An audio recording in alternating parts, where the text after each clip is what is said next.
What is a Padilla motion? I get a lot of calls from people who are asking me about Padilla motions, and what it really is, it's called a motion for new trial, or a motion to vacate a plea. It's named after a case. It's a Supreme Court case in the name of Padilla. Basically, it ruled that if you were charged with a crime, your defense attorney has an obligation to tell you if there are any immigration consequences, because many convictions or guilty pleas come with either a deportation risk or exclusion from coming back to the United States if you leave, or even the inability to become a permanent resident or a citizen.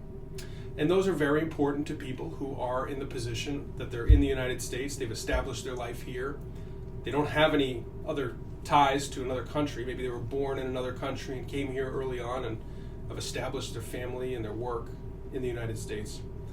So it's that vital that the Supreme Court said defense attorneys have to advise people of their potential risks of immigration consequences if they're pleading guilty. In Massachusetts, that includes continuances without a finding, because even though continuances without a finding are ultimately dismissed in state law, for federal purposes they count as a conviction. So getting back to the Padilla motion, or motion for new trial, if you had pled guilty 10 years ago, 20 years ago, at any point past April 1st of 1997, this would apply. So if you pled guilty from April 1st, 97 on, and your defense attorney didn't advise you properly about the immigration consequences of your plea, and you can establish that, you can hire an attorney to file what's called a motion for new trial, or a motion to vacate your plea. Basically, the argument is that because you weren't aware of the risks of the immigration consequences, the plea was not knowing and voluntary, and that you have to swear out an affidavit that says if you had known the risks, if you knew the consequences at the time, that you would not have pleaded guilty, or you would not have accepted a continuance without a finding.